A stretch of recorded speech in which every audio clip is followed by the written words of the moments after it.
সালামু আলাইকুম। আশা করি সকলে ভালো আছেন। স্বাগতম সবাইকে ইনভার্স লার্নিং এর এই ভিডিওতে। আমরা এই ভিডিওতে আলোচনা করব অষ্টম শ্রেণীর বিজ্ঞান বইয়ের অনুসন্ধানী পাঠের সপ্তম অধ্যায় সূর্য, পৃথিবী ও চাঁদ এর পঞ্চম লেকচার। এই লেকচারে মেইনলি আলোচনা করব আমরা সূর্যগ্রহণের প্রভাব ও তার গুরুত্ব এবং সূর্যগ্রহণ পর্যবেক্ষণ ও তার সতর্কতা নিয়ে। এখন সূর্যগ্রহণের প্রভাব ও গুরুত্ব যদি আমরা আলোচনা করি, সেক্ষেত্রে দেখতে পাবো সূর্যগ্রহণের সময় পরিবেশের উপর সাময়িক প্রভাব পড়ে। আংশিক গ্রহণ অনেকটা সময় ধরে চলতে পারে। আংশিক গ্রহণ কি হতে পারে? অনেকটা সময় ধরে চলতে পারে, কিন্তু পূর্ণগ্রাস সূর্যগ্রহণের সময় সূর্য মাত্র কয়েক মিনিটের জন্য সম্পূর্ণ ঢেকে যেতে পারে। কেন ঢেকে যায়? কারণ সূর্যের উপর তখন চাঁদের ছায়া পড়ে এবং সূর্য সম্পূর্ণ ঢেকে যায়। এটা কয়েক মিনিটের জন্য হতে পারে, ঠিক আছে।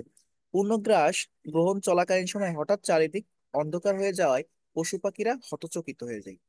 অসময়ে অন্ধকার হয়ে যায়, অনেক পাখি ভয় পেয়ে ডাকাডাকি বন্ধ করে দেয়। মানে কি, এক সূর্যগ্রহণ যখন থাকে না, স্বাভাবিকভাবে আমরা আলো পাই, কিন্তু হঠাৎ যখন রাত হয়ে যায়, মানে সূর্যগ্রহণ পূর্ণগ্রাস যখন হয়, তখন কি হয়? সূর্যের উপর সম্পূর্ণ একটা ছায়া পড়ে, পৃথিবীতে আর আলো আসে না।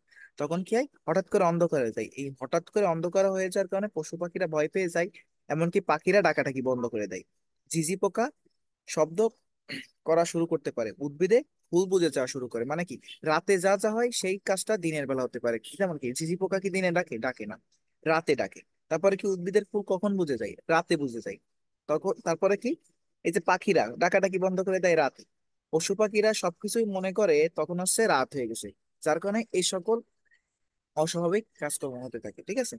কিছু কিছু স্থানে বায়ুর তাপমাত্রা সামান্য কমে যেতে পারে। কেন কমে যেতে পারে বলতো? কারণ দেখা যায় সূর্যের যে তাপ, এই আলোর কারণে কিন্তু আমরা অতিরিক্ত তাপ পাই। হঠাৎ করে যদি এই আলোটা অফ হয়ে যায়, তখন কিন্তু আমরা তাপটা পাবো না, যার কারণে তাপমাত্রা খানিকটা কমে যাবে। এরপর দেখি, তবে সূর্যগ্রহণ সূর্য সংক্রান্ত গবেষণার কিছু দুর্লভ সুযোগ সৃষ্টি করে। মানে কি, সূর্যগ্রহণ যে শুধু খারাপ তা না, অনেক কিছু অনেক হেল্প করে। সেই হেল্প গুলো কি?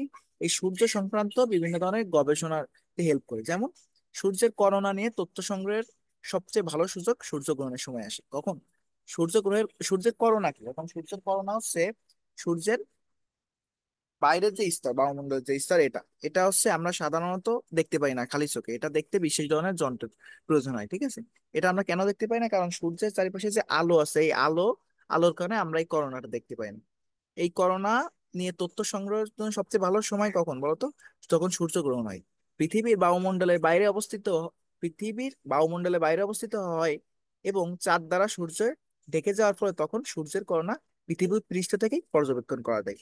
কখন? যখন হচ্ছে এই যে সূর্যগ্রহণটা হয়, বোঝা গেছে। তারপরে দেখি, গ্রহণের সময় পৃথিবীর বায়ুমণ্ডল, বিশেষ করে বায়ুমণ্ডলের উপরের অংশে কি ধরনের পরিবর্তন হয় তা পর্যবেক্ষণ করা যায়। এটা কিন্তু আরেকটা গুরুত্ব।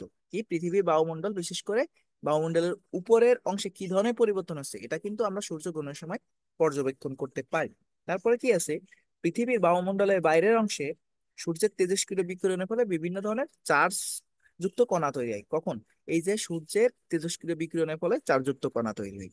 এই অংশে পৃথিবীর অনেক কৃত্রিম উপগ্রহ অবস্থান করায় তা পর্যবেক্ষণ করা আমার অত্যন্ত গুরুত্বপূর্ণ। মানে আমরা বুঝতে পারি, মানে বিভিন্ন কৃত্রিম উপগ্রহ এগুলো শনাক্ত করতে পারে যে কোথায় কেমন তেজস্ক্রিয় বিকিরণ হচ্ছে, কোথায় কেমন চার্জ করা তৈরি হচ্ছে, ঠিক আছে। এটা হচ্ছে বিষয়। এখন আসি আমরা সূর্যগ্রহণ পর্যবেক্ষণ এবং সতর্কতা নিয়ে। এই যে সূর্যগ্রহণ হচ্ছে, এটার সময় আমাদের কি কি সতর্কতা অবলম্বন করা উচিত, তারপরে কি সূর্যগ্রহণ সম্পর্কে আমরা একটু পর্যবেক্ষণ করি। দেখা যাক। একটা বিষয় সবসময় মনে রাখতে হবে যে সূর্য থেকে অনেক ক্ষতিকর রশ্মি পৃথিবীতে আসে, যার একটি হচ্ছে অতিবেগুনি রশ্মি। অর্থাৎ কি, সূর্য থেকে যে একটা ক্ষতিকর রশ্মি আছে, সেটার নাম কি বলতো? অতিবেগুনি রশ্মি। আমরা যেহেতু অতিবেগুনি রশ্মি দেখতে পাই না, তাই না জেনে তার দিকে তাকিয়ে চোখের ভয়াবহ ক্ষতি করতে পারি। সরাসরি সূর্যের দিকে তাকালে মাত্র কয়েক সেকেন্ড চোখের অস্থায়ী ক্ষতি হতে পারে, স্থায়ী ক্ষতি হতে পারে, ঠিক আছে। মানে সরাসরি যদি আমরা সূর্যের দিকে তাকাই সূর্যগ্রহণের সময়, তাহলে কি চোখের কিন্তু স্থায়ী ধরনের ক্ষতি হতে পারে। সূর্যগ্রহণের সময় সরাসরি সূর্যের দিকে না তাকিয়ে কোথাও সূর্যের প্রতিচ্ছবি পেলে সেটা দেখা সবচেয়ে নিরাপদ পদ্ধতি। তার মানে কি, আমরা সূর্যগ্রহণ হচ্ছে কিনা এটা কিভাবে আমরা দেখবো? এটা কিন্তু আমরা সূর্যের দিকে তাকিয়ে দেখবো না, আমরা এটার প্রতিচ্ছবি দেখে তারপরে মানে যদি আমরা পর্যবেক্ষণ করি, এটাই হবে সবচেয়ে নিরাপদ পদ্ধতি। পিনহোল ব্যবহার করে সূর্যগ্রহণ পর্যবেক্ষণ করা সহজ। কোনটা বলতো? পিনহোল ব্যবহার করে। এখন এই জিনিসটা কিভাবে করব আমরা দেখি। একটি শক্ত কাগজে ছোট্ট একটি ছিদ্র করে তার মধ্যে গ্রহণের সময় সূর্যের আলো অপর একটি পর্দায় পেলে সেখানে সূর্যগ্রহণ দেখা যায়। মানে কি, মনে করো এটা তোমার একটা কাগজ, এখানে ছোট্ট একটা ছিদ্র করে এইটার ভিতর দিয়ে যে আলো যাবে, এই আলোটা একটা পর্দায় ফেলবা। এই পর্দায় ফেললে আমরা সূর্যগ্রহণটা দেখতে পারবো। ঠিক আছে, এটা হচ্ছে কি পিনহোলের মাধ্যমে আমরা দেখতে পারি। এটা একটা নিরাপদ পদ্ধতি সূর্যগ্রহণ দেখা। আজকের ভিডিও এতটুকু। আমরা সামনের ভিডিওতে চন্দ্রগ্রহণ নিয়ে আলোচনা করে থাকবো। যদি ভালো লেগে থাকে অবশ্যই চ্যানেলটি সাবস্ক্রাইব করতে পারো, বন্ধুদের সাথে শেয়ার করতে পারো। ধন্যবাদ সবাইকে।